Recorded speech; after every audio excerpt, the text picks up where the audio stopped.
جس نے مجھ پر ایک بار درود پاک پڑھا اللہ تعالیٰ اس پر 10 رحمتیں نازل فرماتا ہے، اس کے 10 گناہ مٹاتا ہے اور 10 درجات بلند فرماتا ہے۔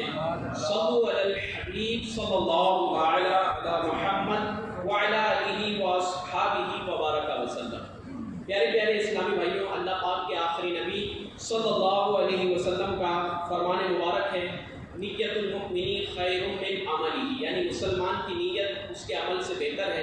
ہر نیک اور جائز کام سے پہلے ہمیں اچھی نیتیں کر لینی چاہیے تاکہ زیادہ سے زیادہ اس کا ثواب حاصل ہو۔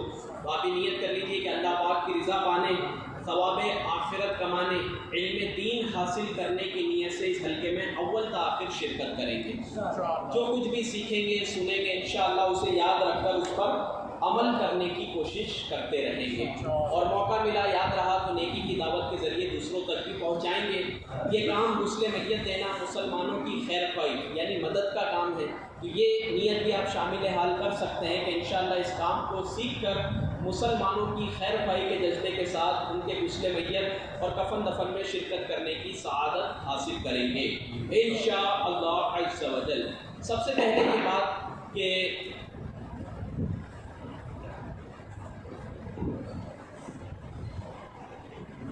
صلو علی الحبیب صلی اللہ تعالی علی محمد صلی اللہ علیہ وسلم، تو سب سے پہلے یہ بات کہ اس کام کو ہم کیوں سیکھیں، کیونکہ ایسا تو ہے نہیں کہ ابھی سے ہی موت ہونا شروع ہوئی، موت تو ہو ہی رہی ہے اور یہ کام بھی بدستور چلتا آ رہا ہے، تو ہمیں اس کام کو سیکھنے کی کیا حاجت پڑی؟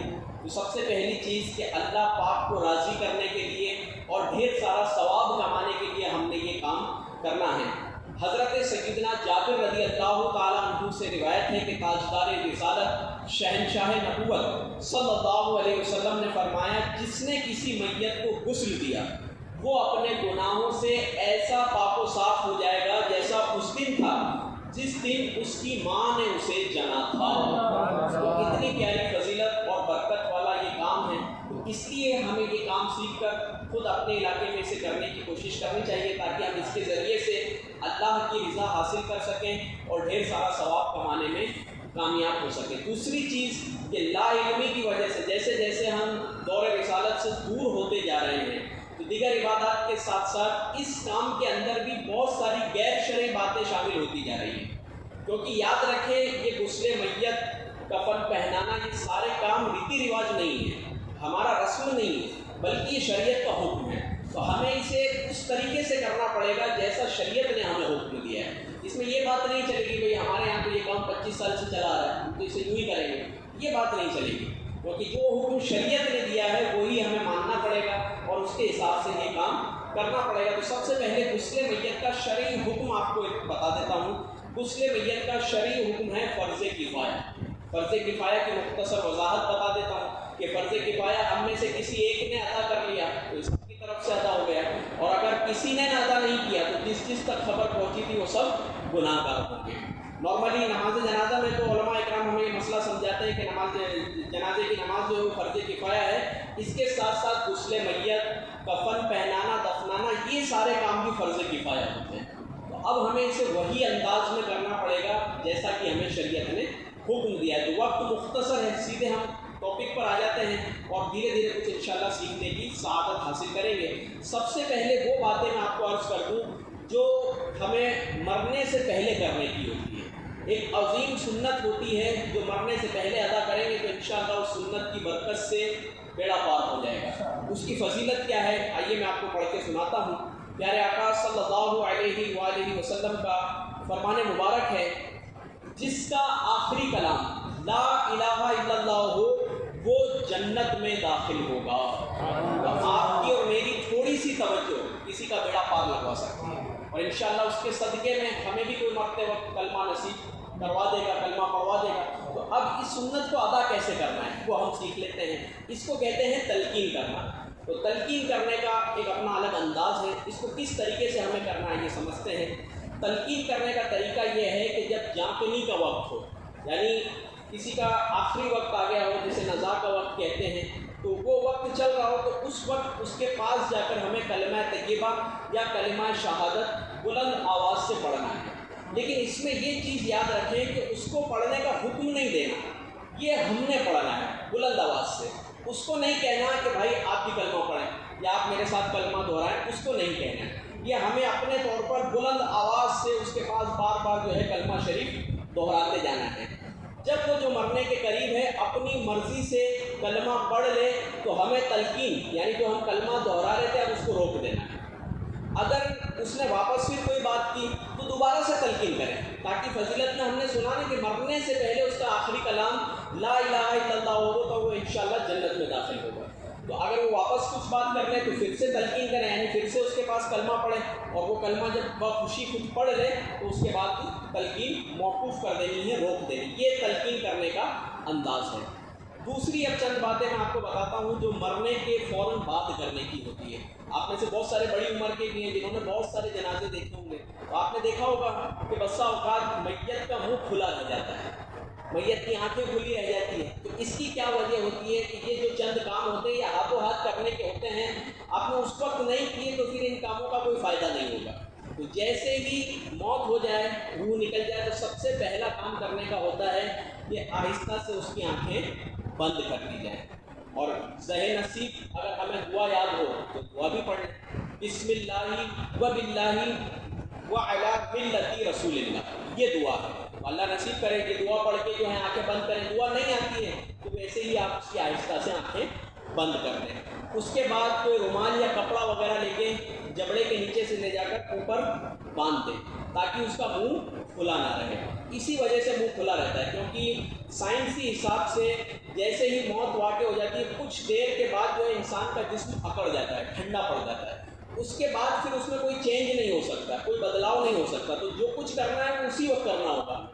جیسے ہی روح نکلی پہلے آنکھیں بند کرنی ہے، پھر منہ کو بند کر کے نیچے سے کپڑا باندھ دیں، ہاتھوں کو سیدھا کر دیں۔ بعض علاقوں میں جیسے ہم قیام میں ہاتھ رکھتے ہیں ویسے رکھتے ہیں تو یہ غلط طریقہ ہے، ہاتھوں کو بالکل سیدھا رکھیں گے۔ دونوں پیروں کو ملا دیں، ہو سکے تو دونوں انگوٹھوں کو پیروں کے ملا کر اس کو بھی آپ باندھ دیجیے، ٹھیک ہے۔ یہ کام کرنا کس کو ہے؟ جو اس کام کو نرمی سے کر سکتا ہو، گھر کا کوئی بھی ممبر جو نرمی سے کر سکتا ہو وہ اس کام کو انجام دے۔ اب اس کے بعد بات آتی ہے غسل میت کی۔ تو غسل میت کو سیکھنے سے پہلے کچھ باتیں ہم پانی کے تعلق سے سن لیتے ہیں۔ بسا اوقات لا علمی کی وجہ سے پانی جو ہے مستعمل کر بیٹھتے ہیں، تو مستعمل پانی سے غسل اور وضو نہیں ہوتا ہے۔ تو ہمارے یہاں ایک رواج یہ بھی ہے چاہے کتنی بھی تیز گرمی ہو پانی گرم کر کے ہی وہ جو ہے میت کو نہلاتے ہیں۔ تو یہ بات یاد رکھیے، گرم کرنا پانی جو ہے وہ موسم کے حساب سے ہے، شریعت کا کوئی حکم نہیں ہے۔ جس طرح ہمیں ضرورت ہوتی ہے جیسا موسم ہوتا ہے ویسا پانی لیتے ہیں، اسی طرح میت کے لیے بھی جیسا موسم ہے ویسا ہمیں پانی استعمال کرنا ہے۔ مئی جون کی تیز گرمی ہے اور اس میں آپ نے زوردار پانی گرم کر کے اس سے نہلائیں گے تو اس سے بھی میت کو تکلیف پہنچ سکتی ہے۔ اور یہ قاعدہ یاد رکھیں کہ ہمیں ہر اس کام سے بچنا ہے جس سے میت کو ذرا سی بھی تکلیف پہنچتی ہو۔ یہ تو دور کی بات تکلیف پہنچنا، تو تکلیف پہنچنے کا اگر اندیشہ بھی ہو، شک بھی ہو، تو ہمیں اس کام سے بچنا ہے، وہ کام ہمیں نہیں کرنا۔ تو پانی گرم موسم کے حساب سے ہمیں کرنا ہے۔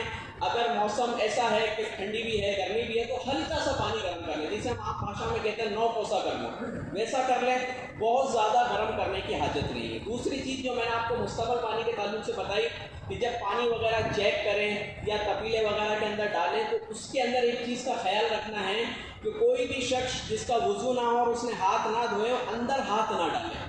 اگر اس نے اپنے ہاتھ کا کوئی بھی حصہ اندر ڈال دیا پانی چیک کرنے کے لیے کسی بھی کام سے تو سارا کے سارا پانی مستعمل ہو جائے گا۔ اور یاد رکھیں شرعی مسئلہ کہ مستعمل پانی سے وضو اور غسل نہیں ہو سکتا، وہ پانی ناپاک نہیں ہوا، کبھی ایسا ہو جائے تو پانی پھینکنا نہیں ہے، دیگر کاموں میں ہمیں لے لینا ہے۔ دوسرے اس کو مستعمل پانی کو پاک پانی بنانے کے یعنی کام میں لینے کے طریقے بھی ہیں، وہ ایک الگ چیز ہے، اس ٹاپک پہ ہمیں نہیں جانا۔ اس کا خیال رکھنا ہے کہ جو غسل دینے والے ہیں یا پانی گرم کرنے والے ہیں سب سے بہتر تو یہ ہے کہ وہ وضو کر لیں۔ اگر وضو نہیں کر سکتے تو کم سے کم کوہنیوں تک اپنے ہاتھ دھو لیں اور اس کے بعد یہ کام انجام دیں۔ یہ بھی یاد رکھیں کہ دھلا ہوا ہاتھ اگر آپ نے پانی میں ڈالا تو اس سے پانی کو کوئی فرق نہیں پڑتا۔ بسا اوقات بہت زیادہ احتیاط بھی کر رہے ہوتے ہیں کہ ہاتھ دھو رکھے ہیں وضو کر رکھے ہیں پھر بھی کہتے ہیں کہ اس کو ڈبے کو یہاں مت رکھو، اس میں ہاتھ مت لگاؤ۔ تو یاد رکھیے دھلا ہوا اگر آپ کا ہاتھ ہے تو آپ پانی کے اندر بھی ہاتھ ڈال دیں گے تو پانی پہ کوئی اثر نہیں ہوگا، اس پانی سے آپ وضو غسل کر سکتے ہیں۔ بے دھلا ہاتھ اگر آپ نے ڈالا تو اس سے پانی مستعمل ہوتا ہے۔ دونوں چیزیں میں نے آپ کو خلاصہ کر دیا۔ پھر بوری کے پتے ڈالے جاتے ہیں، تو یاد جو ہے مستحب عمل ہے. ایسا نہیں ہے کہ یہ پتے اگر آپ نے نہیں ڈالے پانی میں تو غسل نہیں ہوگا، ایسا نہیں ہے، بلکہ یہ مستحب عمل ہے. اگر آسانی سے آپ کو مل جاتے ہیں تو ڈال دیں، اچھی بات ہے. میل دور کرنے کے اندر یہ چیزیں کام آتی ہے، خوشبو کے لیے یہ چیزیں کام آتی ہے. اگر بآسانی یہ مل جاتے ہیں تو آپ اس کا استعمال کریں، اس کو بھی آپ گرم کرنے میں ڈال دیں. لیکن نہیں مل رہے تو مشقت میں پڑنے کی حاجت نہیں ہے، سادے پانی سے بھی غسل ہو جاتا ہے. ٹھیک ہے. اب دوسری چیز ہے پردہ پوشی کی بات. پہلی احتیاط کیا بتائی کہ میت کو تکلیف سے ہمیں بچانا ہے. دوسری چیز میت کی پردہ پوشی کا خاص خیال رکھنا. بالکل آسان کر دوں، پردہ پوشی یعنی جو نہ دیکھنے کی جگہیں ہیں اس کو ہمیں نہیں دیکھنا. کون سی ہے وہ جگہ؟ گوٹھی سے لے کر ناک کے نیچے سے لے کر گھٹنوں سمیت جو ہے یہ حصہ ستر عورت کہلاتا ہے. تو اس میں نہ تو ہم ہاتھ لگا سکتے ہیں اور نہ ہی نظر کر سکتے ہیں. بس اوقات ایسا ہو رہا ہوتا ہے کہ غسل دینے والے سمجھتے ہیں ہم تو غسل دینے کے لیے آئے، ہمیں سب دیکھنے کی اجازت ہے. تو ایسا نہیں ہے. غسل دینے والے کو بھی اس جگہ نہ تو ہاتھ لگانے کی اجازت ہے اور نہ ہی اس جگہ نظر کرنے کی اجازت ہے. دونوں کا خیال رکھنا ہے. نظر بھی نہیں ڈالنی اور ہاتھ بھی نہیں ڈالنا. اب کامن بات ہے کہ سب سے پہلا کام استنجا کرانا ہوتا ہے، وہ ابھی تفصیل اس کی بتائی جائے گی. لیکن یہ بتاؤں کہ جب استنجا بھی کرانا ہے اور اندر ہاتھ آپ کو ڈالنا ہے تو ہاتھ میں آپ کو کپڑا وغیرہ لپیٹنا ہوگا، یا میڈیکل یوز کے جو گلوز آتے ہیں اس کو بھی پہن لیں گے تو بھی کوئی حرج نہیں ہے. لیکن سادہ ہاتھ جو ہے وہ اندر نہیں ڈال سکتے. تو یہ دو چیزیں ہو گئی. پردے کا ہمیں خاص خیال رکھنا ہے. پانی کی احتیاطیں آپ کو بتا دی. اب پردے کے اندر ایک بے احتیاطی ہمارے یہاں کیا ہوتی ہے کہ کفن کے اندر ہی جو کپڑا آتا ہے اسی سے ہم پردہ کرواتے ہیں. تو پیارے اسلامی بھائیوں، اس میں آزمائش کیا ہوتی ہے؟ وہ کپڑا ہوتا ہے سفید. اب سفید کپڑے پہ جب آپ پانی ڈالیں گے تو آر پار نظر آنے لگے گا، تو پردہ کرنے کا کوئی مطلب ہی نہیں رہ جائے گا. وہ ساری بے پردگی کے معاملات ہو رہے ہوں گے. ہم وہاں ثواب کمانے کے لیے گئے ہیں اور ہو سکتا ہے گناہگار ہوں کے پلٹیں. تو اس لیے پردہ کرانے کے لیے ہمیشہ گہرے رنگ کی موٹی چادر آپ کو استعمال کرنی ہے. کفن کے ساتھ جو کپڑا آیا اس کو استعمال نہ کریں، بلکہ اسی کے گھر میں سے لے لیں. گہرے رنگ کی موٹی چادر جس میں پانی پڑنے کے بعد آر پار نظر نہ آئے، اس بات کا خیال رکھیں. پھر جس کے گھر میں آپ یہ کام کر رہے ہیں اس کو یہ ذہن بھی دیں کہ بھئی جو ہم نے آپ کے گھر سے چادر استعمال کی ہے یہ اب استعمال کرنے سے منحوس نہیں ہو گئی، اس کو آپ پھینک مت دیجیے گا. بسا اوقات کیا میت سے ٹچ جتنی بھی چیز ہوتی ہے لوگ اس کو پھینک دیتے ہیں. تو ایسا نہیں کرنا. ان کو ذہن دینا ہے کہ بھائی میت سے ٹچ ہونے سے کوئی چیز منحوس نہیں ہوتی، ناپاک بھی نہیں ہوتی. جب تک ظاہری طور پہ اس پہ کوئی ناپاکی نہ لگے تو ناپاک بھی نہیں ہوگی. آپ اسے آرام سے اپنے کام میں لے سکتے ہیں اور لینا ہی ہے. ایسے چھوڑ دینا تو ہو سکتا ہے گناہ اسراف کے زمرے میں آ جائے. تو یہ ذہن بھی ہمیں دینا ہے. تو یہ احتیاط بھی سن لی ہم نے کہ پردہ کتنا کروانا ہے اور کیسے کپڑے سے کروانا ہے. کلر کوئی شریعت نے فکس نہیں کیا کہ اسی کلر کے کپڑے سے آپ کو کرانا ہے، بلکہ مقصد یہ ہے کہ کوئی سے بھی کلر کا کپڑا ہو، بس پانی پڑنے سے آر پار نظر نہ آئے. احترام کی وجہ سے ہرا اور کالا کپڑا استعمال نہ کریں تو اور زیادہ بہتر ہے، کیونکہ یہ مقدس کلر ہے. باقی آپ کسی بھی گہرے موٹے رنگ کا کپڑا استعمال کریں، کوئی حرج اس میں نہیں ہے. بس ہمارا مقصد پورا ہونا چاہیے کہ پانی پڑنے کے بعد آر پار نظر نہ آئے. اب یہ تھوڑی ہم نے احتیاطیں سن لی. اب اس کے بعد ہمیں کیا کرنا ہے؟ غسل کا تختہ وغیرہ آپ نے منگوایا تو غسل کے تختے کو دھونی دینی ہے. لوبان یا اگربتی جلا کر 3 بار 5 بار 7 بار اس کے چاروں طرف گھمانا ہے تاکہ تختہ خوشبودار ہو جائے. اب اس میں ایک غلط رسم ہمارے یہاں کیا بنی ہوئی ہے کہ تختہ منگواتے ہیں مسجد سے، جماعت خانے سے، اور پھر اس کو بلا وجہ اس کے اوپر پانی ڈالتے ہیں. تو یہ پانی کا اسراف ہے. یاد رکھیے پیارے اسلامی بھائیوں، آخرت میں ایک ایک قطرے کا حساب ہونا ہے. تو جب تک ضرورت نہیں ہے تختے پہ بلا ضرورت پانی ہمیں نہیں بہانا. اگر ضرورت ہے، اس پہ کوئی ناپاکی لگی ہے، نجاست لگی ہے، گندا ہو گیا ہے تو دھوتے ہیں، تو یہ الگ میٹر ہے. لیکن وہ بالکل صاف ہے اور اس کے بعد بھی ہم اس پہ پانی بہا رہے ہیں تو یہ درست نہیں ہے. خالی یہ سوچ کر کہ کبھی ناپاک ہوا ہوگا، تو سوچنے سے کبھی کوئی چیز ناپاک نہیں ہوتی. حکم شریعت کا ظاہر پہ لگتا ہے. اب وہ ہوا ہوگا تو الگ چیز ہے، ظاہری طور پہ اگر وہ پاک ہیں تو وہ پاک ہی مانا جائے گا. تو اس کو دھونے کی کوئی حاجت نہیں ہے جب تک ضرورت نہ ہو. تو آپ نے اس کو خوشبودار کر لیا. خوشبودار کرنے کا طریقہ آپ کو بتا دیا. اب اس کے بعد غسل میت ہم دے رہے ہیں. تو غسل میت کو آسانی سے یاد رکھنے کے لیے 7 اسٹیپ میں اس کو بانٹا گیا ہے، 7 مرحلوں میں اس کو رکھا گیا ہے تاکہ ہم اسے آسانی سے یاد رکھیں. یہ 7 چیز آپ ترتیب وار یاد رکھ لیں گے تو انشاءاللہ آپ میں سے ہر کوئی غسل دینے کے اندر جو ہے وہ جا سکتا ہے. تو 7 چیزیں کون کون سی ہیں؟ سب سے پہلا کام ہے میت کو استنجا کروانا. استنجا کروانا مطلب بالکل آسان کر دیتا ہوں، اس کی شرمگاہ کو آگے اور پیچھے دونوں طرف دھونا. چاہے نجاست لگی ہو یا نہ لگی ہو. اگر نجاست لگی ہوئی ہے تو زیادہ اچھے سے دھونا ہوگا تاکہ نجاست جو ہے وہ زائل ہو جائے, دور ہو جائے, اور اگر نہیں لگی ہے تو آپ 3 بار پانی بہا دیں. تو پہلا کام کیا ہے؟ استنجا کرنا. اور یہ بھی خیال رہے کہ یہاں کوئی بیان کا سلسلہ نہیں بلکہ سیکھنے سکھانے کا حلقہ ہے. کوئی چیز نہیں سمجھنا ہے تو آپ پوچھ سکتے ہیں, انشاءاللہ رہنمائی کرنے کی کوشش کریں گے اور اس کو آپ دہراتے جائیں. میں ان 7 چیزوں کو بار بار ریپیٹ کروں گا تو آپ بھی اس کو ریپیٹ کرتے جائیں تاکہ آپ کو یہ یاد ہو جائے. تو پہلا کام ہم نے کیا سیکھا؟ استنجا کروانا, جس کی احتیاطیں میں نے آپ کو بتا دی کہ ان احتیاطوں کا ہمیں خیال رکھنا ہے. دوسرا کام کیا ہے؟ میت کو وضو کروانا. اب ہم سب وضو کرتے ہیں مسجد میں آنے سے پہلے, لیکن ہمارے وضو اور میت کے وضو میں تھوڑا سا ڈفرینس ہے. ہم سب سے پہلے ہاتھ دھوتے ہیں تو میت کے ہاتھ نہیں دھلانے ہیں. ہم کلی کرتے ہیں تو میت کو کلی بھی نہیں کرانی ہے. ہم ناک میں پانی چڑھاتے ہیں, ناک میں پانی بھی نہیں چڑھانا ہے. اس کی جگہ کیا کریں گے؟ یا تو روئی کو بھگو کر یا کپڑے کو بھگو کر ہلکا ہلکا ہونٹوں کے اوپر اور دانت کے اوپر پھیر دینا ہے. اب اس میں بھی بعض جگہ پر کیا کرتے ہیں کہ کپڑا انگلی میں لپیٹ کے چاروں طرف مسواک کر رہے ہوتے ہیں. یہ طریقہ بھی غلط ہے, اس سے بھی میت کو تکلیف ہوگی. یا ناک کے اندر پوری روئی اندر چڑھا دیتے ہیں تو یہ طریقہ بھی غلط ہے. ہمیں صرف اوپر سے جو ہے یہ صاف کرنا ہے. اس کے بعد پورا چہرہ جو ہے وہ دھلانا ہے 3 بار. اس کے بعد دونوں ہاتھوں کو باری باری سے پہلے سیدھے ہاتھ کو اور بعد میں الٹے ہاتھ کو ہمیں کونیوں سمیت دھونا ہے.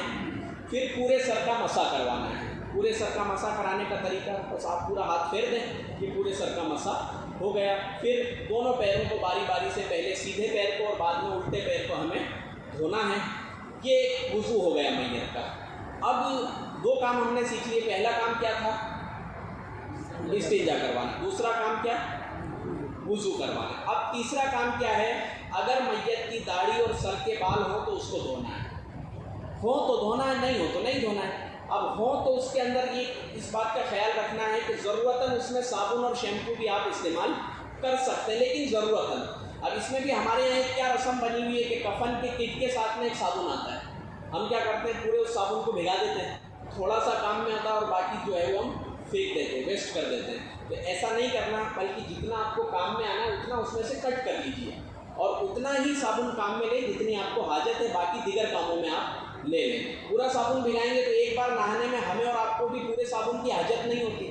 تو میت نے ایسا کیا کر دیا کہ اس کے لیے پورا صابن بھگایا جائے. تو اس لیے پورا صابن ہمیں نہیں بھگانا, بلکہ صرف اتنا ہی بھگانا ہے جتنا کام میں لانا. اور یہ بھی یاد رکھیں کہ صابن چاہے زندہ کا غسل ہو یا میت کا غسل ہو, صابن کا کنیکشن میل دور کرنے اور خوشبو کے لیے ہے. غسل سے اس کا کوئی کنیکشن نہیں ہے. اگر زندے نے بھی نارمل جو غسل کے فرائض ہیں وہ ادا کر لیے تو اس کا بھی غسل ہو جائے گا. اسی طرح میت کا بھی, کہ جو اس کا طریقہ ہے, جو اس کا فرض ہے وہ ادا کر لیا تو میت کا بھی غسل ہو جائے گا. صابن لگانے کا مقصد میل دور کرنا اور خوشبو لانا ہوتا ہے. اس کا غسل میت سے یا شرعی کوئی حکم اس کا نہیں ہے. 3 باتیں ہم نے سن لی. پہلی بات کیا؟ دوہرا دیجیے. استنجا کروانا. دوسری بات وضو کروانا, جس کی احتیاطیں بھی ہم نے سن لی. تیسری بات داڑھی اور سر کے بالوں کو دھونا. چوتھی جو 5ویں بات ہے وہ سن بھی لیجیے اور دیکھ بھی لیجیے. قلم میں ادھر آ جائے, لیٹ جاؤں گا پھر.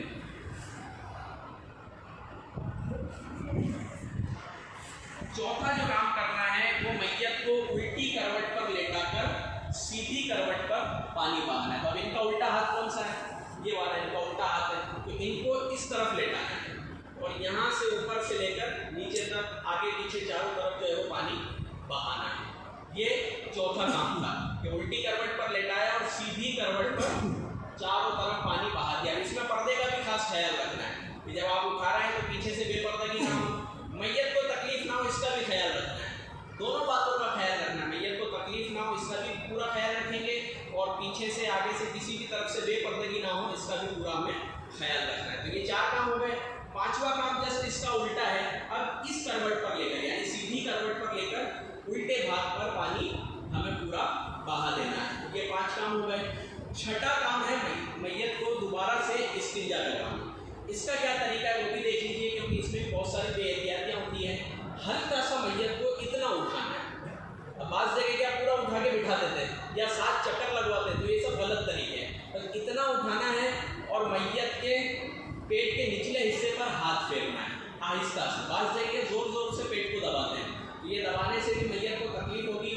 ہلکا سا اٹھا کر بس ہلکے ہاتھ سے جو ہے ہاتھ پھیر دینا، کچھ جائیے ہاتھ پھیر دینا۔ اگر کچھ نجاست نکلتی ہے تو پانی بہا دیں، دوبارہ سے وضو اور غسل کرانے کی حاجت اب نہیں ہے۔ اور اگر نہیں نکلتا کچھ تو کوئی بات نہیں، اگر نکلتا ہے تو بھی آپ کو بتا دیا کہ دوبارہ سے وضو اور غسل نہیں کرانا ہے۔ تو یہ 6 کام ہمارے مکمل ہو گئے۔ آئیے ان 6 کام کو دہرا لیتے ہیں۔ پہلا کام استنجا کروانا، دوسرا وضو، تیسرا سر اور داڑھی کے بال، جی، چوتھا کام الٹی کروٹ پر لے کر سیدھی کروٹ پر پانی بہانا ہے، پانچواں کام سیدھی کروٹ پر لے کر اب الٹی کروٹ پر پانی بہانا ہے، چھٹا کام دوبارہ سے استنجا کروانا جس کا طریقہ آپ کو بتا دیا ہے، ساتواں اور آخری کام کچھ پانی میں 1-2 مگے پانی میں کافور مکس کر کے، جس کو کپور بھی کہتے ہیں بعض علاقوں میں، کافور مکس کر کے اس کو باریک پیس کر پانی میں مکس کر دینا ہے اور پورے بدن پر کافور والا پانی جو ہے وہ ڈال دینا ہے۔ یہ 7 کام ہو گئے، غسل میت مکمل ہوا۔ تو اب اس میں کوئی آزمائش نہیں ہے، صرف 2 باتوں کا خیال رکھنا ہے، میت کو تکلیف نہ ہو اور کسی طرح کی بے پردگی نہ ہونے پائے۔ اور یاد رکھیے جس طرح زندے کے غسل میں 3 فرض ہوتے ہیں، میت کے غسل میں ایک ہی فرض ہوتا ہے۔ وہ کون سا ہے؟ وہ ایک فرض ہے تمام ظاہری بدن پر پانی بہانا۔